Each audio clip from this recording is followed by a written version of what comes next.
Il était une fois dans un pays très lointain de la terre, dans un petit village qui se situe au bord d'une grande rivière, un pêcheur qui va tous les matins, avec son fils, à bord de son bateau, à la pêche. Il aimait beaucoup son métier. Les gens de son village et ceux des villages d'alentour lui achetaient tous les jours son poisson, qui est si frais et bon. Mais cela n'empêche pas certains villageois d'aller eux-mêmes à la pêche dès qu'ils ont du temps libre. La rivière est d'une véritable aide pour eux, ils sont très contents de jouir de ses richesses. Ce pêcheur avait la joie et le contentement dans le cœur pendant plusieurs années en exerçant son métier. Il était très satisfait de son revenu. Mais voici qu'un beau jour la cupidité est rentrée dans son cœur, il s'est dit en lui-même. Je dois gagner plus d'argent pour pouvoir m'acheter tout ce qu'on veut moi, ma femme et mon fils. Je veux devenir riche. Alors, la seule idée qui lui est parvenue à l'esprit c'était de bien nourrir les poissons de la rivière où il faisait la pêche afin qu'ils deviennent gros, s'imaginant que ça va lui rapporter beaucoup de bénéfices. Il n'avait demandé l'avis de personne, même pas celui de sa femme. Pour lui l'idée était très bonne, alors il n'avait nullement besoin d'en parler à quelqu'un d'autre. Un soir, à son retour de la pêche, il n'avait même pas pris un peu de temps pour discuter avec sa femme, la seule chose qu'il avait fait c'était de prendre son souper, après cela il courut vers son grenier, se procura de gros sacs, et il les remplit de toutes sortes de nourriture qu'il trouva dans le placard de la cuisine. Il en acheta aussi au marché du village, et après avoir rempli ses sacs, voici un beau matin il se leva très tôt car ce jour-là il ira tout seul à la pêche, son fils étant resté à la maison. Une fois qu'il s'est retrouvé au milieu de la rivière, le voici en train de lancer son mélange de nourriture au fond de la rivière. Il était très content, il s'imaginait déjà riche. La journée finie, il rentra chez lui avec une grande joie dans le cœur pensant que ce qu'il venait de faire est une très bonne chose. Il garda le silence disant, « Je vais en parler à ma femme et mon fils dès que je commencerai à gagner beaucoup d'argent. » Il se reposa à la maison disant, « J'attends un peu l'effet de la nourriture que j'ai donnée aux poissons. » Alors quelques jours plus tard, il va à la pêche comme à son habitude, il s'est levé très tôt le matin, il avait réveillé son fils pour l'accompagner. La première chose qu'il fera c'est de tirer son filet, chose qui ne fut pas du tout pénible à faire puisque le filet était vide. Quel malheur! S'écria-t-il. Au début il n'avait fait aucun lien entre ce désastre et la bêtise qu'il avait fait quelques jours auparavant. Mais après un court moment, il s'exclama disant, « Oh! Quelle bêtise j'ai fait !» Ils rentrèrent à la maison, lui et son fils, très déçus et tristes de la situation. Les villageois aussi de leur côté avaient découvert le terrible sort de tous les poissons de leur rivière. Ils se posaient tous la question. Mais que s'est-il passé? Nous ne comprenons rien. Il y avait parmi eux même ceux qui ont plongé au fond de la rivière afin d'examiner la situation de tout près. Rien, ils n'avaient absolument rien trouvé. Aucun indice qui détecte la cause du désastre, mais la chose que tout le monde avait vue c'était des poissons sans vie partout sur la rivière. Ils étaient très tristes en se posant entre eux toutes sortes de questions. Où sont passés tous les poissons de la rivière? Qu'est-ce qu'on doit faire maintenant?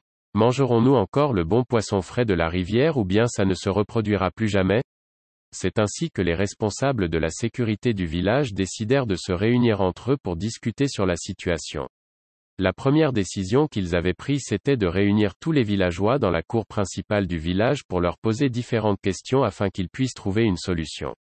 Lors de cette réunion, avec l'insistance des responsables du village, tout le monde devait dire ce qu'il savait et ce qu'il pensait utile pour trouver une solution à ce grand problème. Le pêcheur n'était pas épargné, c'est pour cela qu'il s'est senti obligé de tout avouer. Il avait honte de lui et avec beaucoup de tristesse il commença à raconter ce qu'il avait fait aux poissons. On entendait des cris de partout, tout le monde le réprimandait sévèrement. Il y en avait même eu certains parmi eux qui n'avaient pas hésité de l'insulter. Il avait entendu de leur bouche des paroles très dures à entendre, telles que « Tu es un insensé, tu es un cupide, tu n'as pas honte de ta bêtise, maintenant tu prives tout le village des bons poissons qu'on avait l'habitude de manger, par d'ici, sors du village, on ne veut plus te voir. » Les villageois l'avaient chassé hors du village, il n'avait plus rien à faire parmi eux, en plus il perdit même son travail. Sans trop tarder, lui, sa femme et son fils chargèrent leur carrosse de leurs affaires et très tôt le lendemain matin ils prirent la route. Ils allèrent de village en village cherchant un endroit idéal pour s'y installer, mais c'est après plusieurs semaines de marche qu'ils ont trouvé le meilleur emplacement pour eux, et c'était un petit village au bord d'une rivière. Une joie immense les avait envahis. Ils s'y installèrent en dressant une tente dans l'attente de construire une nouvelle maison pour y habiter. Le pêcheur avait décidé de reprendre son métier qui est la pêche, alors il dépensa toutes ses économies dans l'achat d'un petit bateau. Les voici, comme à leur habitude. Le pêcheur et son fils se levèrent tous les jours très tôt le matin pour aller à la pêche. Ils sont très contents de leur nouvelle vie, ils oublièrent vite les moments difficiles qu'ils avaient eus dans leur ancien village. Maintenant ils sont entièrement consolés vu la bonne pêche qu'ils avaient tous les jours. Ainsi pendant longtemps dans leur maison ils vivent dans la paix, surtout parce qu'ils ont décidé de se contenter de ce qu'ils ont, mais cela ne veut pas dire que leur ancien village ne leur manquait pas. Mais voici qu'arriva le jour où une chose allait changer tout. Cela se produisit au moment où le pêcheur et son fils vendirent le produit de la pêche de la journée. Un homme s'approcha du fils du pêcheur pour lui acheter quelques poissons. Le fils du pêcheur ne l'avait pas reconnu car ce jeune garçon avait beaucoup changé depuis leur départ de leur ancien village, il avait grandi, mais cet homme n'était pas un étranger pour le père, d'ailleurs il l'avait directement reconnu, il comprit qu'il s'agit de l'un des habitants de son ancien village, il l'avait même entendu dire à quelqu'un d'autre que cela faisait longtemps qu'ils n'avaient pas mangé du poisson frais, car leur rivière est vidée de tout être vivant. C'est là que la conscience du pêcheur s'est réveillée, disant en lui-même: jusqu'à quand je resterai indifférent à cette situation? Ne dois-je pas réparer ma faute et venir en aide à ces gens que je prive des bienfaits de leur rivière depuis longtemps?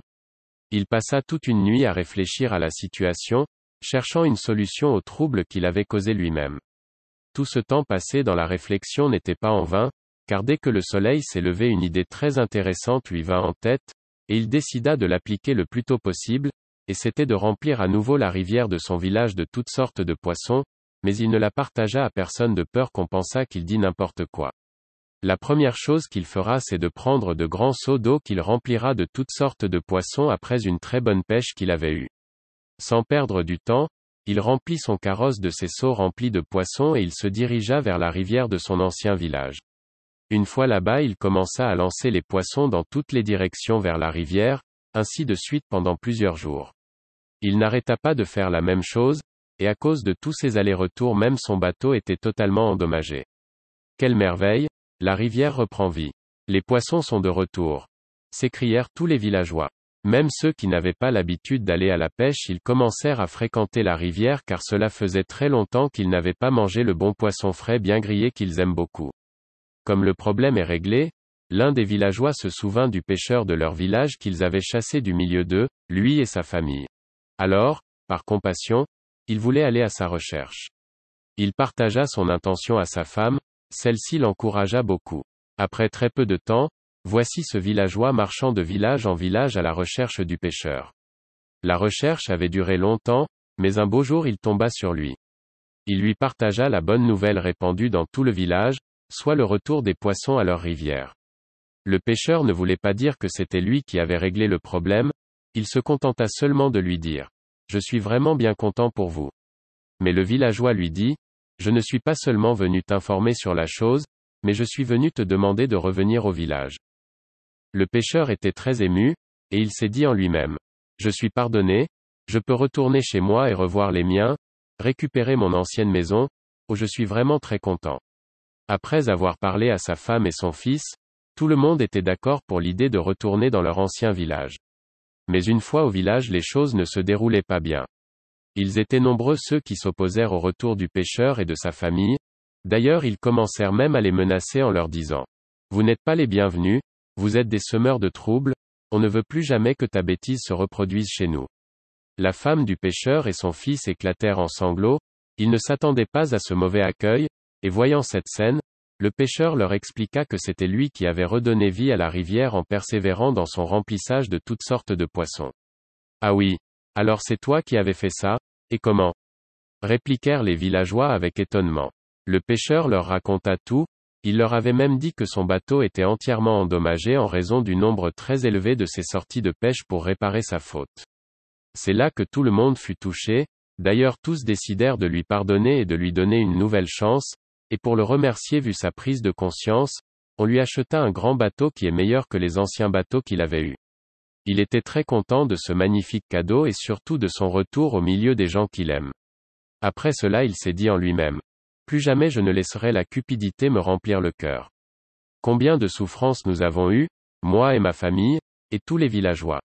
À cause de cela, même la nature qui fonctionnait à merveille je ne l'ai pas épargnée. Maintenant je sais que je dois être bienveillant envers les hommes et la nature, c'est mon devoir.